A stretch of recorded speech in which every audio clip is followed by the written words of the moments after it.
Assalamualaikum warahmatullahi wabarakatuh. Kami dari kelompok 3 Analisis Keuangan Negara akan mempresentasikan materi mengenai analisis biaya dan manfaat proyek publik. Berikut anggota dari kelompok 3. 1. Imro'atul Hasanah NIM 011, 2. Nurul Fitria NIM 015, 3. Sinta Suryaning Tias NIM 018, 4. Indi Elsa Insira NIM 022, dan 5. Wahyu Putri Intan Sari NIM 032. Untuk materi yang pertama akan disampaikan oleh Imro'atul. Saya Imro'atul Hasanah NIM 12402193011. Di sini saya akan membahas bab pertama mengenai kriteria investasi. Kriteria investasi ini membutuhkan perhatian lebih dari pemerintah.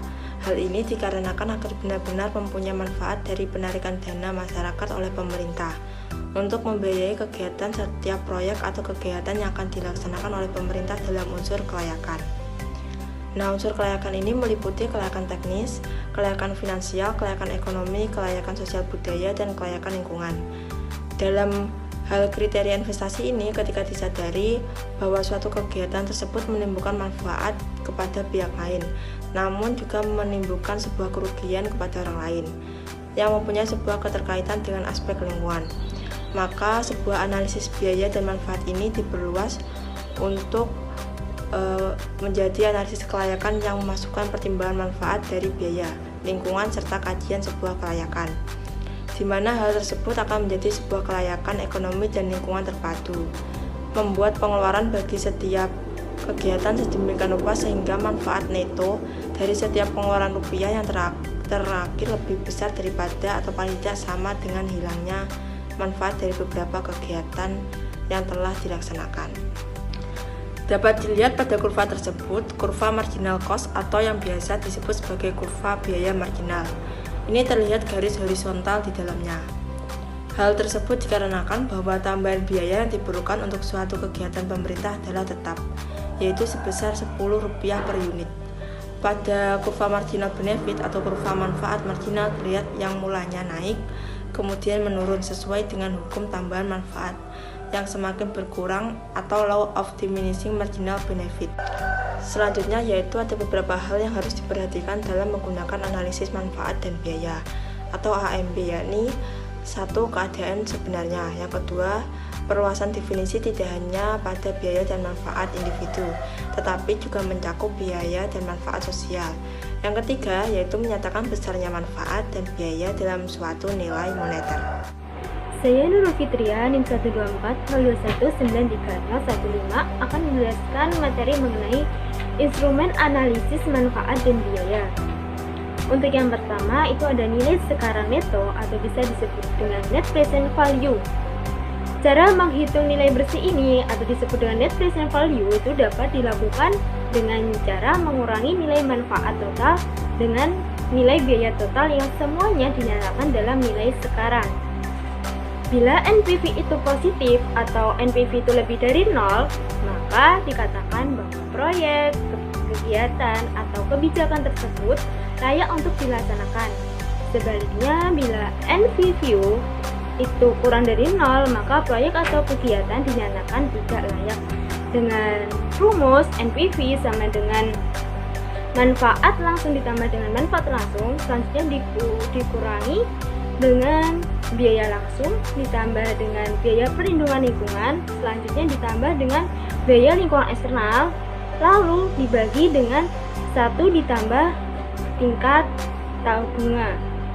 Yang selanjutnya itu ada rasio manfaat terhadap biaya atau bisa disebut dengan B per C rasio.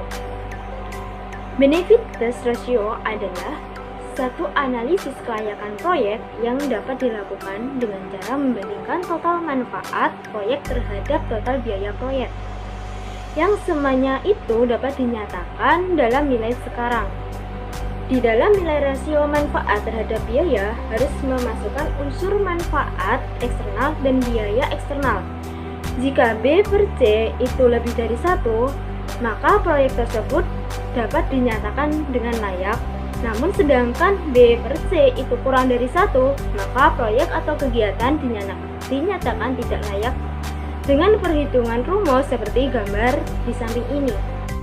Untuk selanjutnya yakni kriteria hasil usaha atau disebut dengan Internal Rate of Return, bisa disingkat dengan IRR. Analisis ini adalah suatu bentuk kriteria usaha untuk menentukan nilai tingkat diskonto atau nilai tingkat usaha yang dapat diharapkan dari suatu proyek tertentu, dari yang dapat membuat NPV sama dengan 0. Jika ditelaah lebih lanjut, semakin tinggi nilai RR tersebut, maka akan semakin baik manfaat dari proyek atau kegiatan tersebut. Sebaliknya, semakin rendah nilai Internal Rate of Return, maka nilai kelayakan proyek atau kegiatan tersebut juga semakin rendah. Dan rumus bisa dilihat seperti gambar ini. Untuk poin yang keempat dari instrumen tersebut adalah konflik antara net present value dengan internal rate of return. Di sini saya akan menjelaskan kurva yang ada di gambar tersebut, di mana bahwa pada tingkat diskonto dengan lambang R kecil setinggi 0,2 atau 2%, pada proyek A itu lebih unggul daripada proyek B. Artinya, itu proyek A memberikan nilai NPF yang lebih tinggi daripada proyek B. Pada tingkat diskonto setinggi 0,052 atau 52%, proyek A dan B itu menghasilkan nilai NPV yang sama. Namun, jika dilihat dari internal rate of return, artinya tingkat diskonto itu membuat nilai NPV menjadi sama dengan 0. Maka dari situ tampak bahwa nilai proyek B lebih tinggi daripada proyek A, yang dikarenakan nilai internal rate of return proyek B itu sama dengan 0,15 atau sebesar dengan 15%, sedangkan nilai internal rate of return proyek A bahwa hanya setinggi 0,10 atau sebesar dengan 10%. Untuk materi selanjutnya yaitu macam manfaat dan biaya suatu proyek.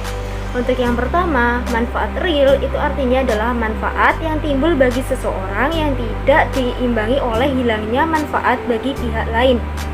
Sedangkan biaya real adalah biaya yang sungguh ada di dalam masyarakat dan tidak diimbangi dengan pengurangan beban biaya bagi pihak lain. Untuk selanjutnya yang kedua, manfaat biaya langsung atau direct benefit and cost, dan manfaat tidak langsung bisa disebut dengan indirect benefits and cost. Untuk yang ketiga adalah manfaat dan biaya yang dapat diraba dan manfaat yang tidak dapat diraba. Selanjutnya yang keempat itu adalah manfaat biaya internal dan eksternal.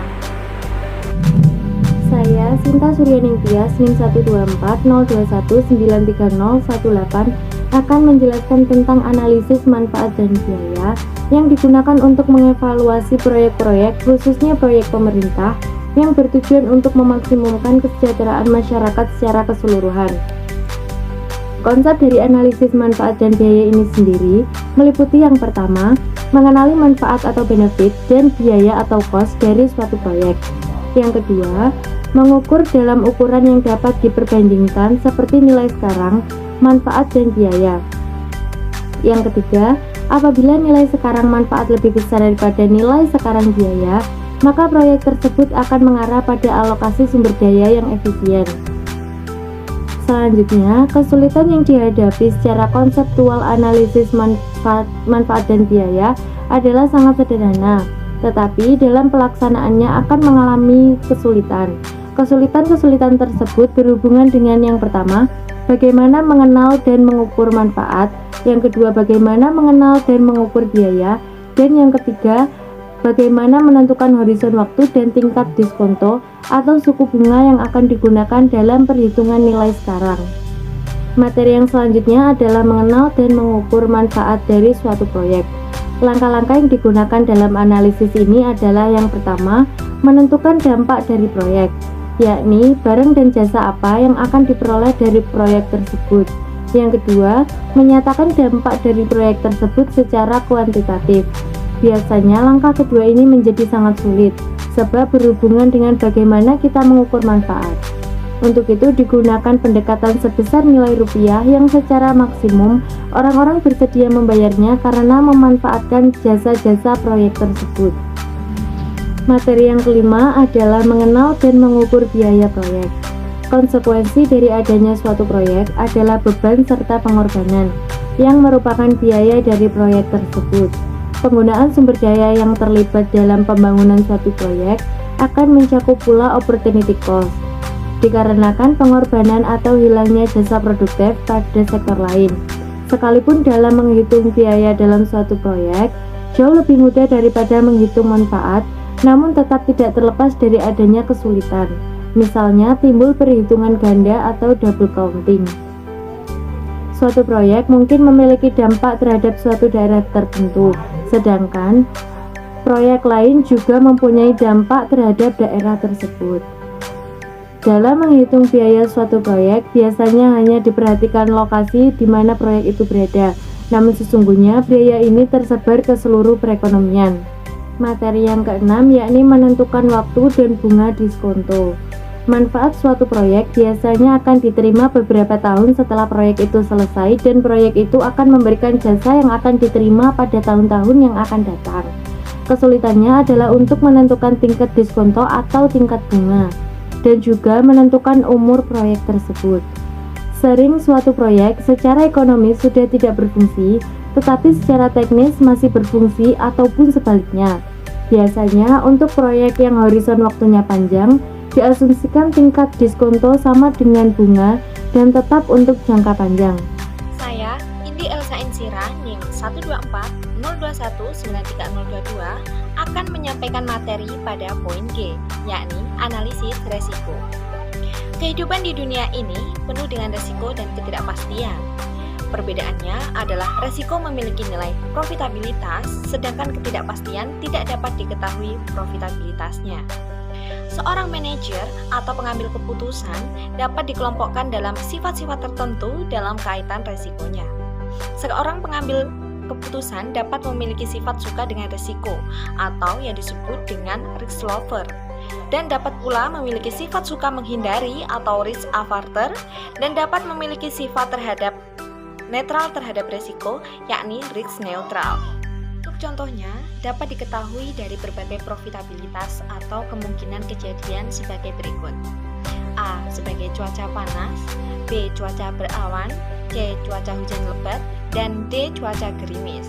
Diketahui pula berbagai alternatif kebijakan, misalnya kebijakan 1 adalah menebang hutan sekarang, kebijakan 2 adalah menebang hutan separuh sekarang dan selebihnya tahun depan, dan kebijakan 3 adalah menebang hutan seluruhnya tahun depan. Keadaan tersebut dapat digambarkan atau dirumuskan seperti di bawah ini. Nilai daya penghasilan sama dengan sigma I sama dengan 1 sampai dengan N nilai N dikali hasil ke I dikali profitabilitas kejadian ke I. Untuk keterangannya adalah RI sama dengan hasil ke I, PI sama dengan profitabilitas kejadian ke I, sigma sama dengan jumlah, dan I adalah macam kejadian yang diharapkan. Teman-teman bisa melihat berbagai profitabilitas kebijakan dan alternatif kebijakan dalam tabel yang sudah tertera di dalam PPT. Cara perhitungannya adalah nilai daya penghasilan dari kebijakan 1 sama dengan 0,2 dikali 200 ditambah 0,3 dikali 200 ditambah 0,4 dikali 200 ditambah 0,1 dikali 200 sama dengan 200 miliar. Nilai daya penghasilan dari kebijakan 2 sama dengan 0,2 dikali 0 ditambah 0,30 dikali 100 ditambah 0,40 dikali 400 ditambah 0,10 dikali 500 sama dengan 240 miliar. Nilai daya penghasilan dari kebijakan ketiga sama dengan 0,20 dikali 300 ditambah 0,30 dikali 0 ditambah 0,40 dikali 500 dan ditambah 0,10 dikali 800 dan hasilnya 340 miliar. Jadi, di alternatif kebijakan penebangan hutan itu ternyata dalam kebijakan nomor 3, yaitu menebang hutan seluruhnya tahun depan adalah yang paling menguntungkan dibandingkan dengan alternatif kebijakan nomor 1, yaitu menebang hutan seluruh sekarang, maupun alternatif yang nomor 2, yaitu menebang hutan separuh sekarang dan separuh sisanya tahun depan.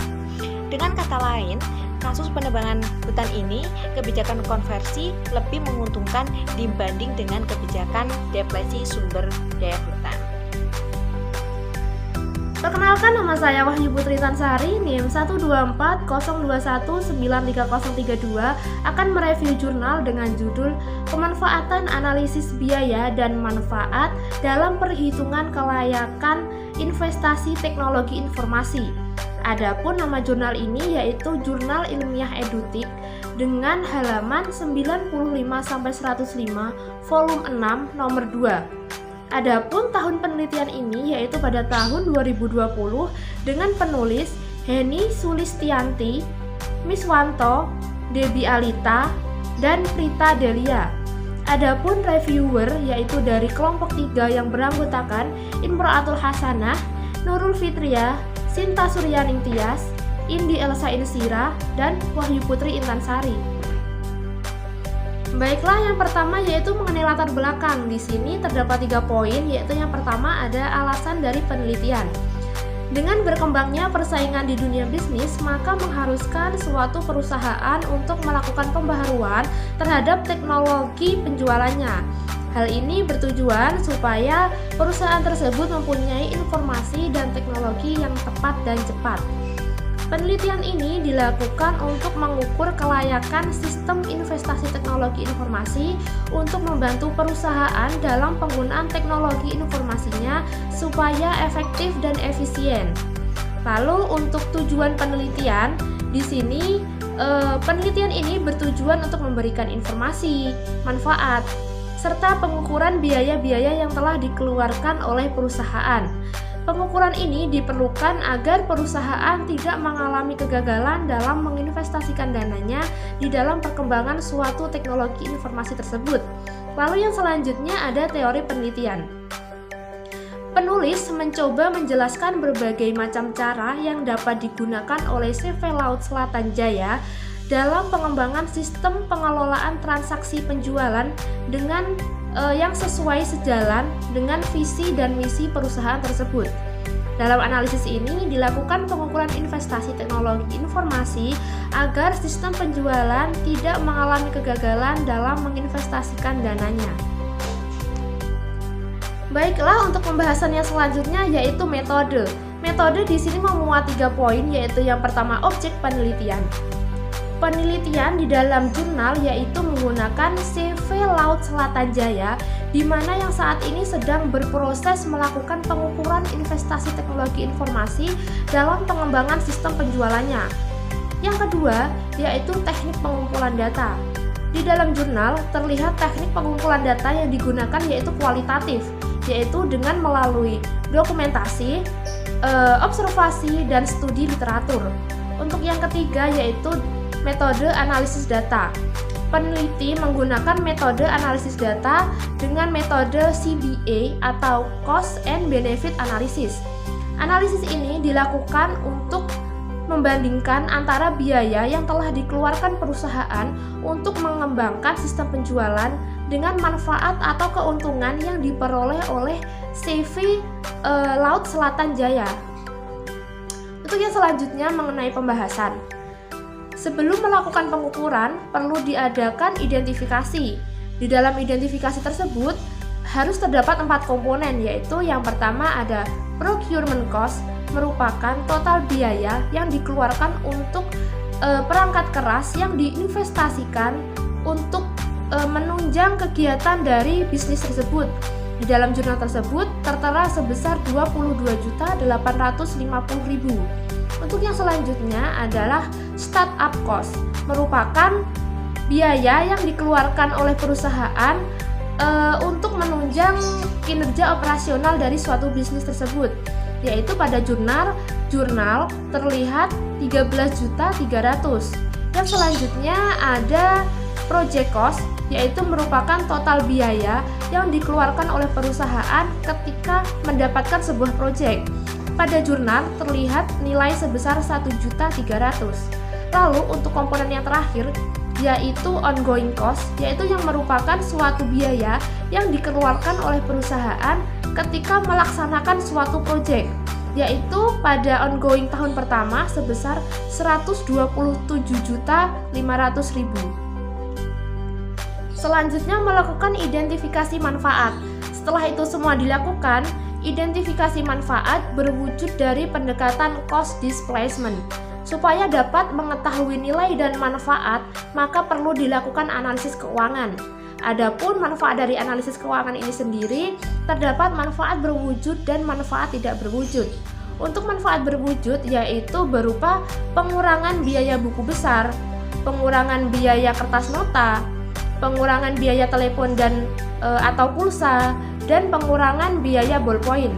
Sedangkan yang tidak berwujud yaitu berupa motivasi karyawan, peningkatan moral kerja karyawan, dan pelayanan yang baik kepada pelanggan. Baiklah, untuk pembahasan yang selanjutnya yaitu mengenai komentar reviewer terhadap penelitian yang memuat 2 poin, yaitu kekuatan penelitian dan kelemahan penelitian. Kekuatan yang ada pada jurnal ini memiliki kekuatan penelitian berupa data yang lengkap, akurat, serta permasalahan yang diangkat pada jurnal ini merupakan pokok permasalahan yang terpenting bagi kelangsungan perusahaan di masa depan. Jurnal ini memaparkan secara lengkap mulai dari pendahuluan, latar belakang, hingga permasalahan. Di dalam jurnal ini terdapat penulisan huruf baku, maka dari itu dapat memudahkan pembaca untuk memahami isi dari jurnal tersebut. Untuk kelemahannya tentu saja di dalam sebuah jurnal pasti memiliki kelemahan, tetapi pada jurnal ini kita hanya mendapatkan satu kelemahan saja, itu terletak pada penulisan paragraf. Penulisan paragraf ada beberapa yang tidak menjorok. Hal ini akan menyebabkan jurnal tersebut tidak rapi dan akan menyebabkan pembaca akan kurang nyaman ketika membaca jurnal tersebut. Baiklah, itu tadi adalah pemaparan materi dari kelompok kami. Semoga dengan adanya video ini dapat membantu teman-teman untuk memahami materi yang telah kami sampaikan. Wassalamualaikum warahmatullahi wabarakatuh.